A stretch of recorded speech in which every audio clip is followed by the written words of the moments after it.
Hello and welcome to another edition of Health Solutions with Shawn and Janet Needham, where Team Needham discusses everything healthcare. I am your host, Shawn Needham, along with my wonderful wife, Janet, and we are streaming live from sunny, beautiful Orlando, Florida. Although it's not very sunny right now, or not very warm right now. Right. And today what we're going to talk about is exercise is a four-letter word. What do I mean by that? Well, as everybody has these New Year's resolutions coming up on us in another week or so, we have that word dreaded exercise. And it seems that it is a four-letter word because nobody really likes to exercise. And that's a very strong word, saying nobody. But the reality of it is that some people use that term as it's become a derogatory term, kind of a negative connotation. And in reality, we should embrace exercise and maybe change the name of it. Janet, what do you got to say? Well, I think what happens at this time of the year is that everybody sets these large expectations about what exercise they're going to do, and their goals are way too big for what is real. And I also think that the other big stumble in the road is that we use exercise for gauging how much food we can consume. And really, if we are in a weight loss program or trying to get fit, I think we should just take it as a starting point and a stepping stone or a step approach versus, hey, I worked out and earned 2,000 or 200 calories and now I can go eat something. So that's just my 2 cents. Well, that's a big 2 cents, because the reality of it is, we say it all the time, is that you cannot train your way or exercise your way out of a poor diet.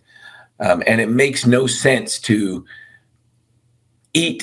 just try to keep up eating with your exercise, especially if you're trying to lose weight. And even if you're not trying to lose weight, I think sometimes we talk too much about the importance of eating before exercising and during and after. And I just think for most short workouts, and I've said this before, for most short workouts, which most people, if they're doing gym type workouts, and you don't need more than an hour if you're just doing mostly gym and no cardio. And you don't need to eat before and after. Your body has enough reserves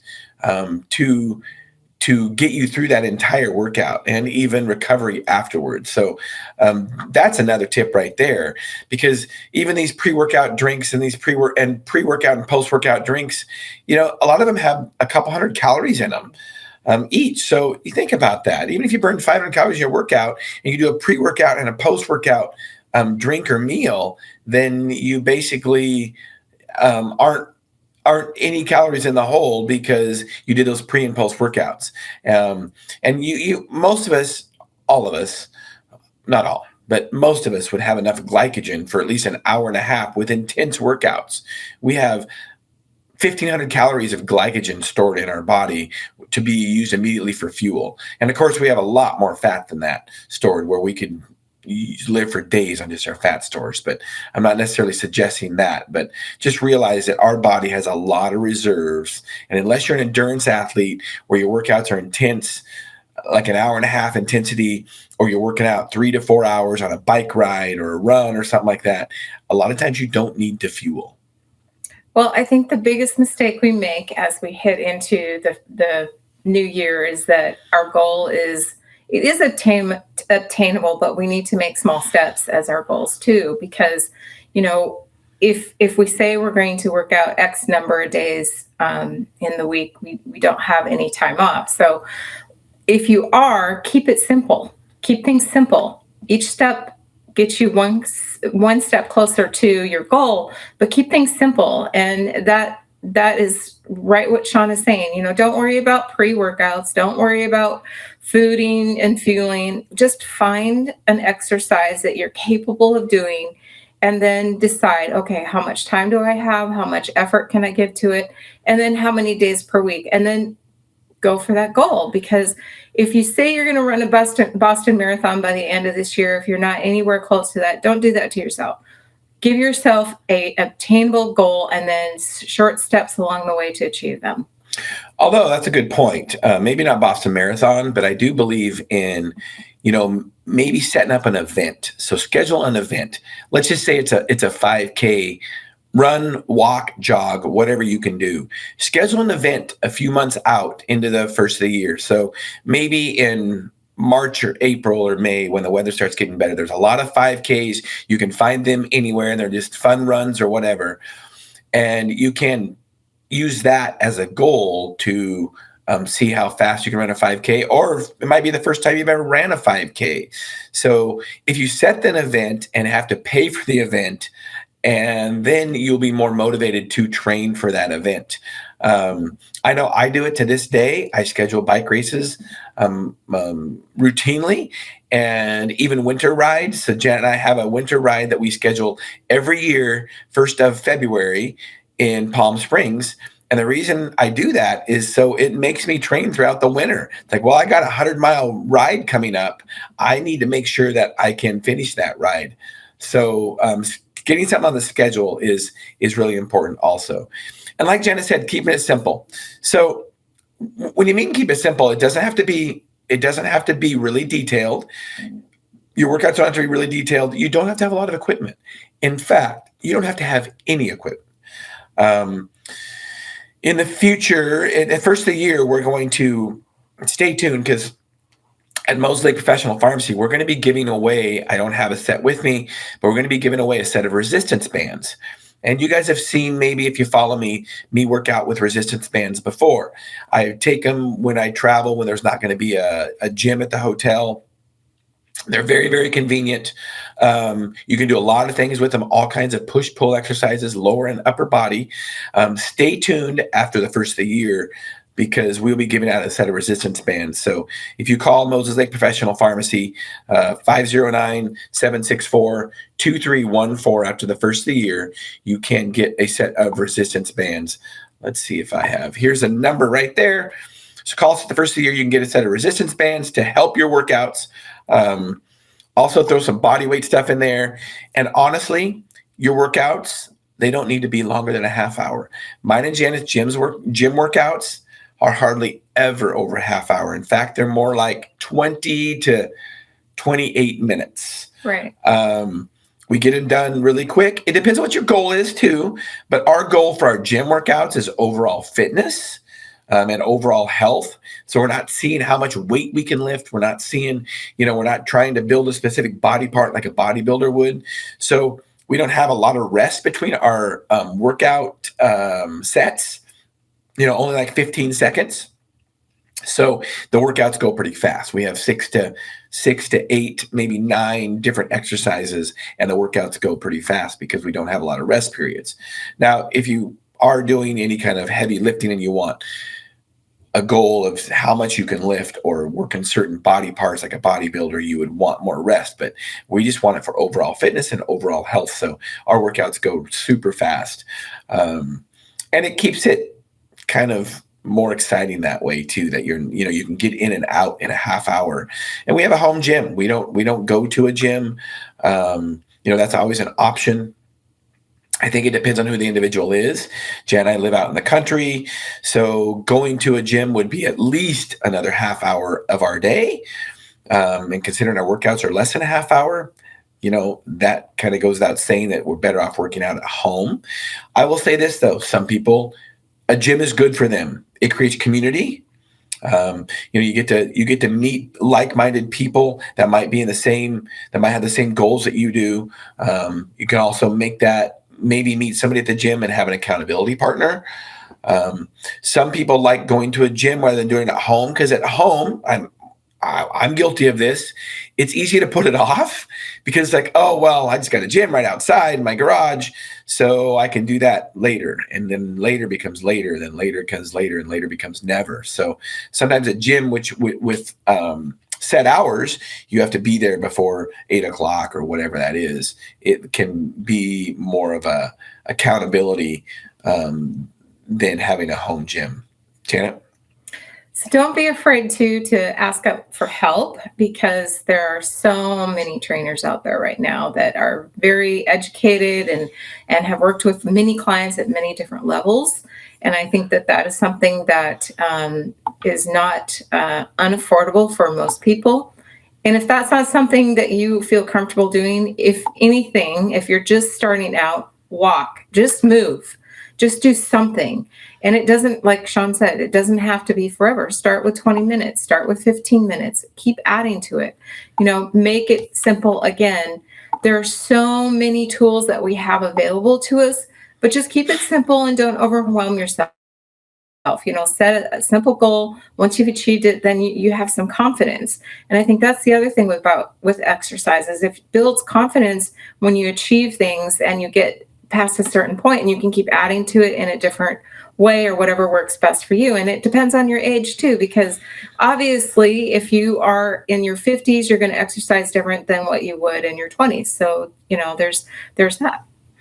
And speaking of personal trainers, that can help you get better results, and it can also help you with accountability.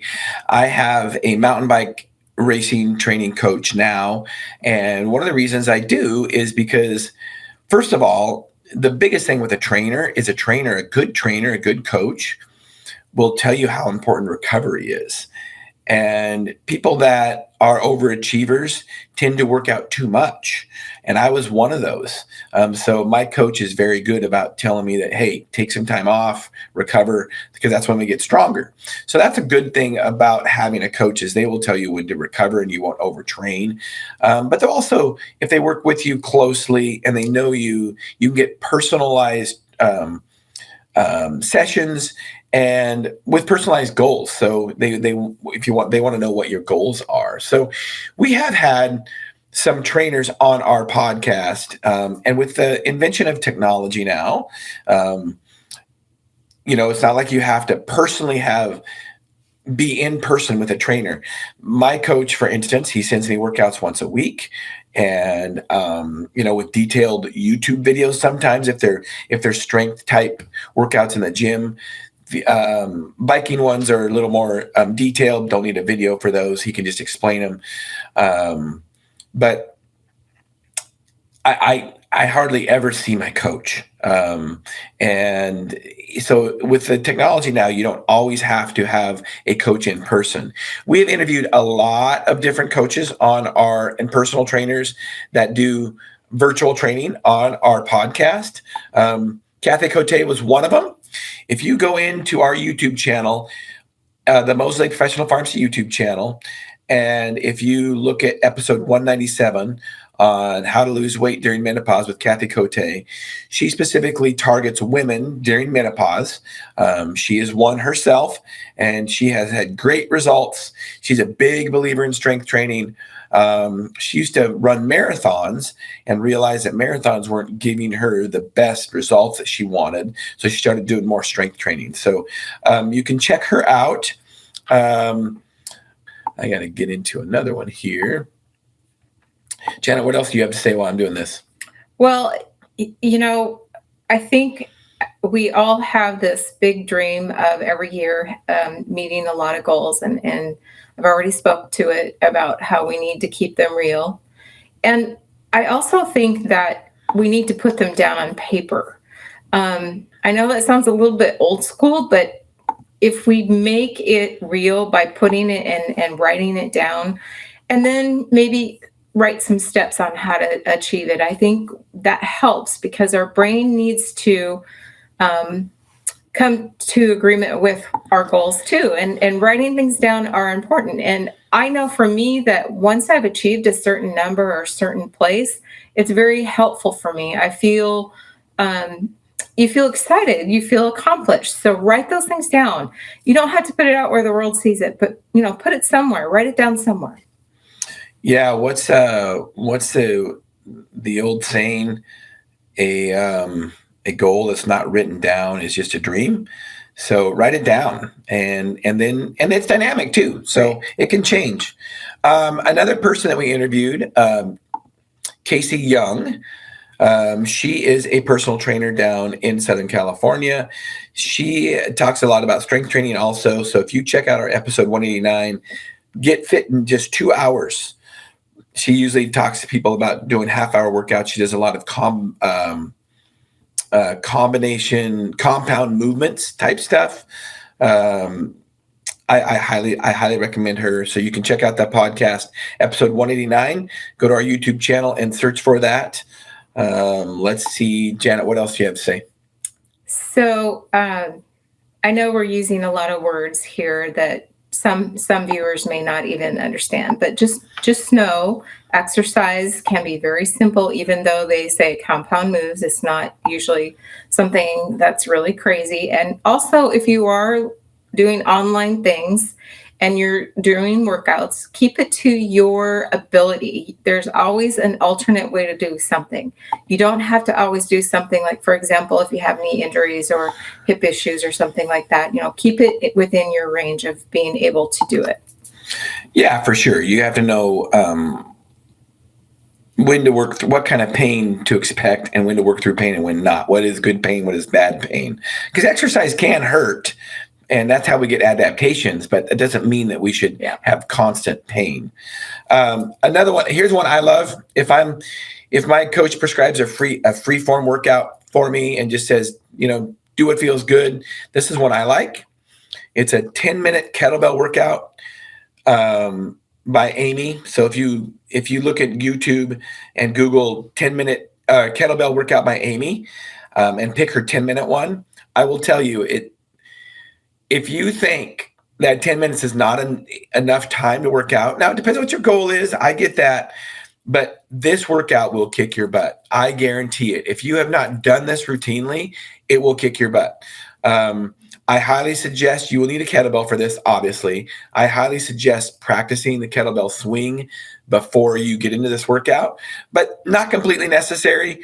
That's one of the things too. Don't worry about the details right at first.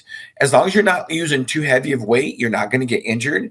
So just go through the motions. And remember, if you're not doing anything now, something is better than nothing. So just like Janet said, if you're not doing anything now, just walk is good enough. So this workout by Amy is an awesome workout. I'm a big believer in kettlebells. If you've followed me enough, if there's one tool you can have in your gym, I believe it's a kettlebell. There are so many different things you can do with a kettlebell. Go to our YouTube channel. I show a lot of different kettlebell workouts on there. I think it's the best tool to work complete upper body, lower body.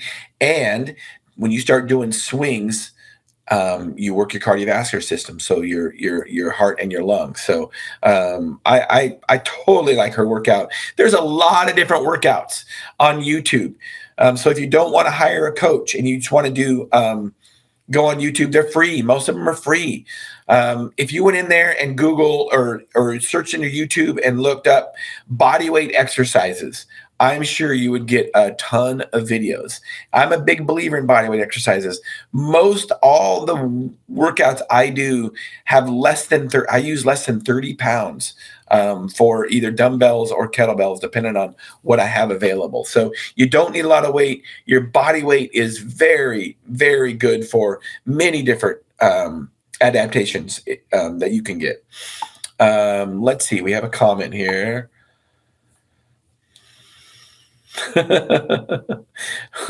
Amanda Nelson says, "Oh my God, go to bed. Do you ever sleep?" Well, Amanda, actually, we are in Orlando, so we're 3 hours later than you are. So it's almost 11 o'clock here. Merry Christmas. Let's see. Let's present some other people that we've had on our podcast that are personal trainers. Yeah, let's define what body resistance really means, because some people may not know. Basically, it just uses your own body weight to perform some form of exercise. And probably the easiest one to think of is, there's a lot of them.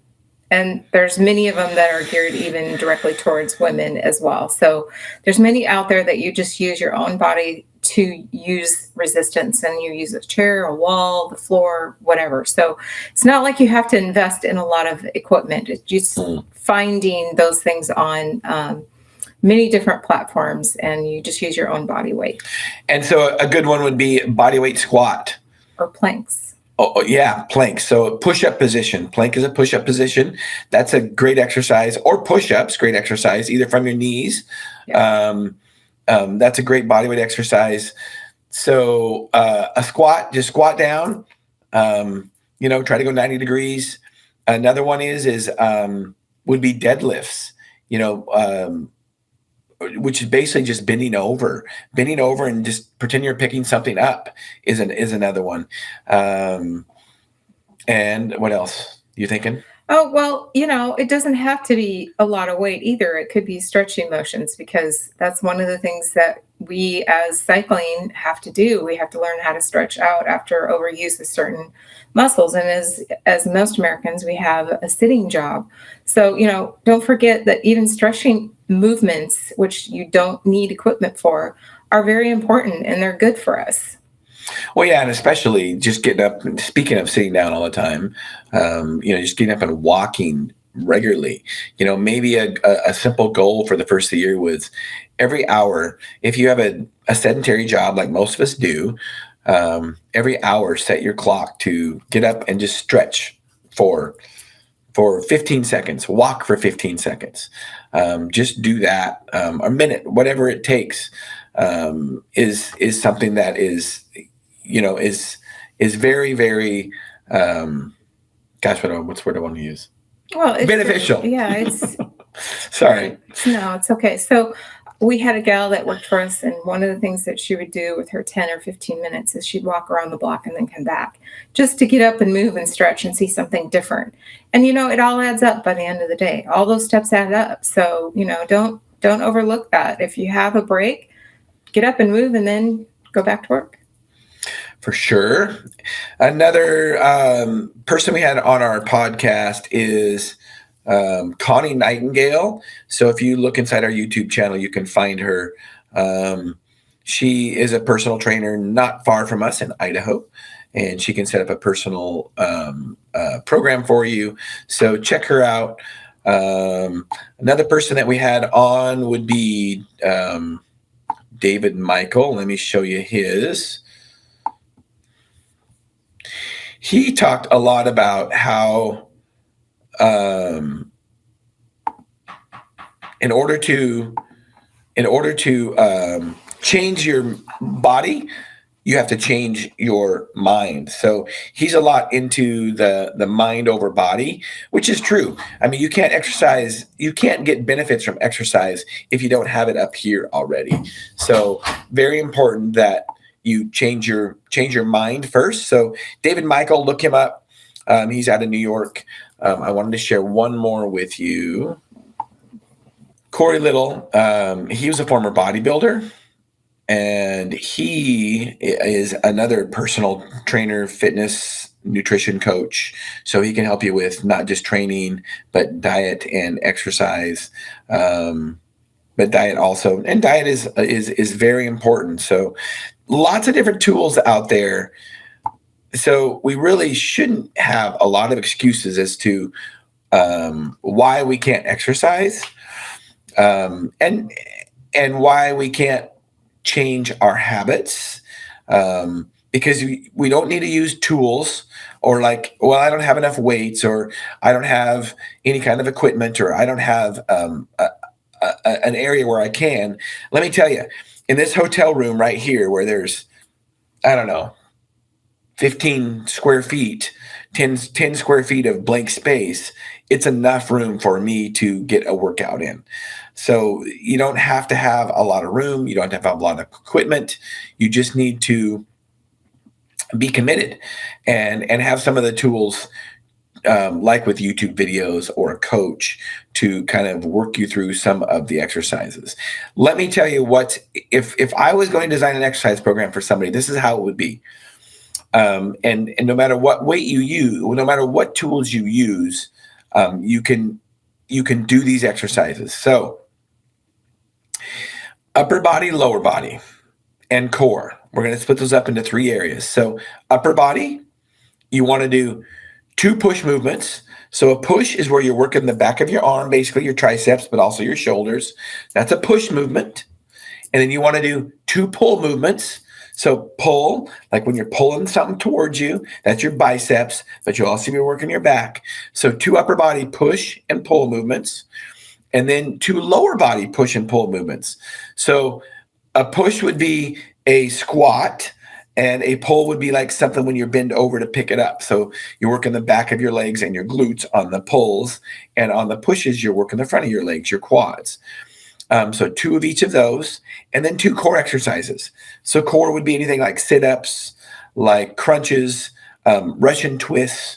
And if you don't know what those are, look those up. They're easy to do. Russian twists are very beneficial because not only do they work the middle of your core, but they work the sides of your core, your obliques also, because you're twisting.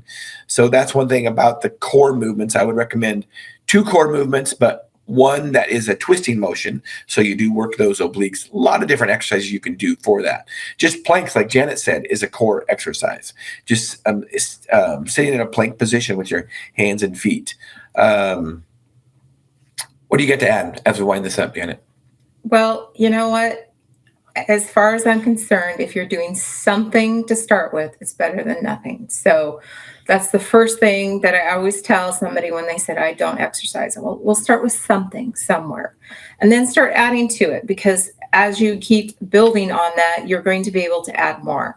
And then, educate yourself. Go online. Like Shawn said, look some of these things up. We do that. We look all the time. We look at different things, his coach throws things at us and we look at it and see what it is. And don't be afraid. Ask people, challenge yourself, but keep it simple. Don't overwhelm yourself, because I think as Americans, we think we have to have instant results and we have to have the lottery all at one time. Let's just keep making small steps forward to achieve the big goal that you may have.